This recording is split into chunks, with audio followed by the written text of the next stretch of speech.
اللہ رب العزت نے والدین کو عظیم مرتبہ عطا فرمایا ہے۔ اولاد کے لیے والدین سے بڑھ کر کوئی چیز نہیں ہو سکتی۔ اللہ رب العزت نے والدین کے لیے کلام مجید میں کئی مقامات پر ادب و احترام کرنے کا حکم دیا۔ فرمایا وَبِالْوَالِدَيْنِ احسان، اپنے والدین کے ساتھ احسان کرو۔ دوسری جگہ اللہ رب العزت نے یوں بیان فرمایا کہ والدین سے اونچی آواز میں بات نہ کرو، یہاں تک کہ ان سے اف تک نہ کہو۔ لیکن آج ہمارے معاشرے میں والدین کو جس طریقے سے ستایا جا رہا ہے، ان کے حقوق کو پامال کیا جا رہا ہے، ان سے بدسلوکی کا مظاہرہ پیش کیا جا رہا ہے، یہ ہمارے لیے شرمناک ہے۔ کیونکہ جس والدین کے لیے اللہ رب العزت نے ادب کرنے کا حکم دیا، ان سے اف تک نہ کہنے کا حکم دیا، آج وہی اولاد والدین سے اونچی آواز میں بھی بات کرتی نظر آتی ہے اور گالی گلوچ بھی کرتی ہوئی نظر آتی ہے۔ اللہ رب العزت نے والدین کو بڑا مرتبہ عطا فرمایا ہے۔ اللہ کے رسول صلی اللہ تعالی علیہ وسلم ارشاد فرماتے ہیں، ماں کے قدموں کے نیچے جنت ہے۔ اگر کوئی جنت حاصل کرنا چاہے آج کے وقت میں تو اپنے والدین کی خدمت کرے، اپنی ماں کی خدمت کرے۔ اور اگر کسی کو جنت کی ضرورت نہیں ہے تو وہ یقیناً والدین کو ایذا دیتا ہوا نظر آتا ہے۔ پھر بعد میں حال یہ ہوتا ہے، نہ خدا ہی ملا نہ وصال صنم، نہ ادھر کے رہے نہ ادھر کے رہے۔ بعد میں روتے بلکتے نظر آتے ہیں، ہم پریشان ہیں، ہمارے لیے دعائیں کی جائیں۔ مولویوں کے پاس چکر لگاتے ہوئے نظر آتے ہیں کہ مولوی صاحب دعا کر دیجئے، ہم بڑے پریشان ہیں۔ اگر یہ بات پہلے سوچ لی ہوتی کہ پریشانی کا سبب کیا ہے تو یقیناً آج تجھے روزہ نہیں پڑتا۔ آج تجھے، کیونکہ اللہ رب العزت والدین کی دعاؤں کو قبول فرماتا ہے اور اولاد کے حق میں اللہ رب العزت ان کی دعاؤں کو قبول فرمانے والا ہے۔ لیکن آج اولاد مولویوں سے تو پیروں سے تو دعا کرواتے نظر آتے ہیں، لیکن والدین سے دعا کرواتے نظر نہیں آتے، جس کا اثر آج ہمیں یہ دیکھنا پڑ رہا ہے کہ آج ہمارے معاشرے میں والدین کو کس نظریے سے، کس ضابطے سے دیکھا جاتا ہے۔ عزیزان گرامی، میں ایک عبرتناک واقعہ آپ کے سامنے پیش کرتا ہوں۔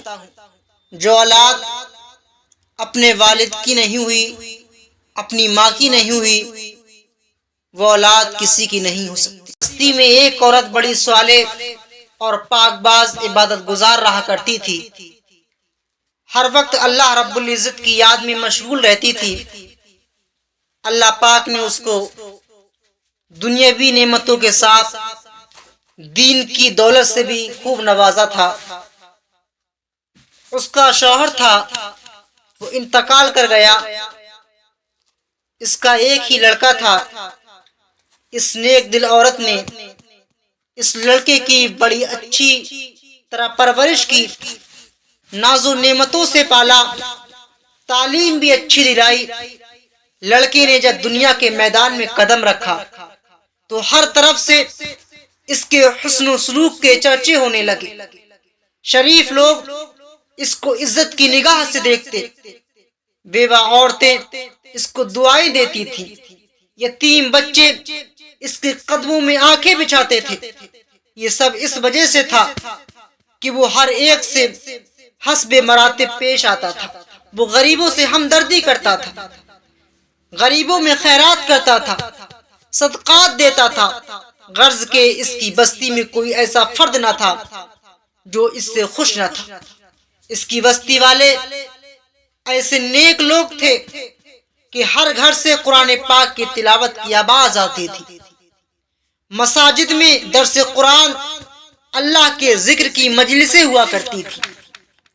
غرض کہ اس بستی کا ہر گھر جنت کا نمونہ تھا، ہر فرد دوسرے کا غمخوار تھا اور شرافت کا پتلا بنا ہوا تھا۔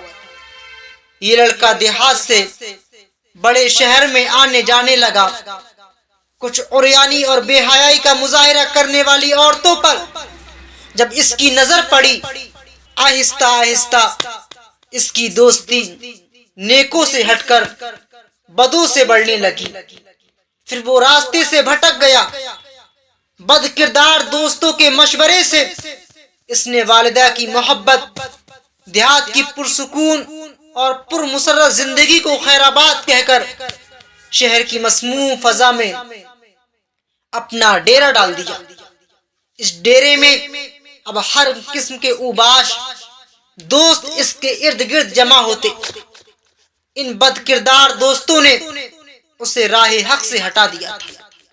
ماں مصلی پر بیٹھی ہر وقت اللہ رب العزت کی بارگاہ میں دعائیں کرتی تھی۔ کبھی کبھی ماں سے ملنے شہر سے گاؤں آتا تھا۔ آہستہ آہستہ وہ وقت آیا کہ مہینوں میں ایک چکر لگانے لگا۔ اسی وقت اس کے بد کردار دوستوں کے ذریعے اس کی شہنائی ایک بد کردار عورت سے ہو گئی۔ اللہ اکبر! وہ اس قدر اس پر فریفتہ ہوا کہ اپنے باپ کی جائیداد فروخت کر کے اس پر لٹا رہا تھا۔ آخر وہ وقت آیا جس نے اپنے نیک دل شوہر کی زندگی میں کبھی کوئی دکھ نہ دیکھا تھا، اب دوسروں کے گھروں پر مزدوری کرنے لگی۔ بیٹا جب کبھی گاؤں آتا تو ماں مزدوری کے پیسوں سے بیٹے کو گھی لے کر دیتی تھی یا کچھ بنا دیا کرتی تھی اور دعاؤں کے ساتھ رخصت کیا کرتی تھی۔ کافی عرصہ گزر گیا، لڑکا ماں کو ملنے نہ آیا۔ ماں بیٹے کی جدائی میں اپنے ہوش و حواس کھو بیٹھی۔ جب بھی کوئی بچہ اس کے دروازے کو کھٹکھٹاتا، اس کے دروازے پر ہاتھ مارتا تھا، آواز دیتا تھا، وہ دوڑ کر دروازے پر آ جاتی اور بے ساختہ کہتی، میرے بیٹے تم آ گئے۔ بیٹے اتنی دیر کیوں لگائی؟ جب معلوم ہوتا کہ گلی کے کسی بچے نے دروازہ کھٹکھٹایا تھا، دل پر ہاتھ رکھ کر پھر مصلی پر آ بیٹھتی اور رونا شروع کر دیا کرتی تھی۔ اللہ روتے روتے اس نیک دل عورت کی بینائی بھی چلی گئی۔ ادھر جب اس لڑکے کے پاس کچھ نہ رہا، تمام اسباب، تمام مال اس نے اپنے دوستوں میں لٹا دیا، دوستوں پر خرچ کر دیا، بے حیائی اور عریانیت میں وقف کر دیا، تو اس عورت نے اس کے یاروں سے مشورہ کیا کہ اب اس سے جان چھڑائی جائے، اس سے اپنا پیچھا چھڑایا جائے۔ مشورہ یہ طے ہوا کہ اس سے ایسی فرمائش کی جائے کہ میری محبت جب ہی آپ سے رہے گی کہ اپنی ماں کا کلیجہ نکال کر لاؤ۔ اللہ ماں کا کلیجہ نکالنے کے لیے عورت کہہ رہی ہے، یاد رکھو اس طرح وہ فرمائش پوری نہیں کر سکے گا، میری جان بچ جائے گی، میری جان چھوٹ جائے گی، میں اس کے چکر سے آزاد ہو جاؤں گی۔ اس بد کردار عورت نے یہی فرمائش کی۔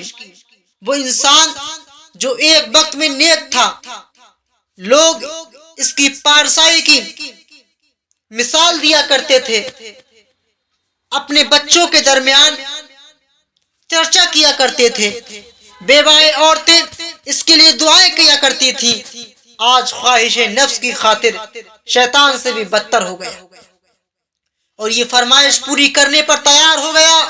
اللہ خنجر لیا، گاؤں کی طرف چل دیا۔ عرصہ دراز کے بعد جب یہ بد نصیب گھر کے دروازے پر پہنچا، آواز دی، ماں فرط خوشی سے دروازے کی طرف بڑھی، منہ سر چوما، سینے سے لگایا۔ اس بدبخت نے خنجر نکالا، ماں کے سینے پر مار دیا، ماں کا کلیجہ نکال کر چل دیا۔ آسمان پر اندھیرا چھا گیا، اللہ کا عرش ہل گیا، فرشتوں نے دہائی دی، ظلم کی انتہا ہو گئی۔ کاروں کا یار بد کردار جب فاحشہ عورت کے مکان پر پہنچا، ماں کا کلیجہ اس کے سامنے کیا۔ اس عورت نے کہا تو اپنی ماں پر ایسا ظلم کر سکتا ہے تو معلوم نہیں میرے ساتھ کیا سلوک کرے گا، اس لیے یہاں سے نکل جا۔ آنکھ کے سامنے اندھیرا چھا گیا، گرا اور مر گیا۔ ماں کا کلیجہ ہاتھ سے چھوٹا، دل اس فاحشہ عورت کے کمرے میں پڑی چھری پر پڑا، ماں کا کلیجہ پھٹ گیا۔ درد دل سے یہ صدا نکلی، بیٹا کہیں چوٹ تو نہیں لگی؟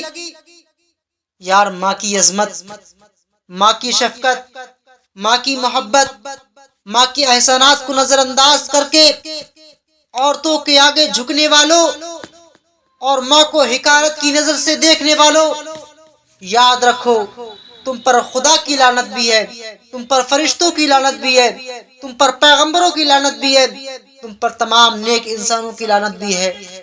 توبہ کر لو، نیکی کی راہ اختیار کر لو، ماں کے قدموں پر سر رکھ دو، اس وقت تک سر نہ اٹھاؤ جب تک وہ راضی نہ ہو جائے، جب تک وہ تم کو معاف نہ کر دے۔ چاہے تم کو موت تک سر رکھنا پڑے رکھو، لیکن اپنی ماں سے معافی مانگ لو، اسی میں نجات ہے، اسی میں تمہاری بھلائی ہے، ورنہ تمہاری دنیا بھی برباد ہے اور آخرت بھی برباد۔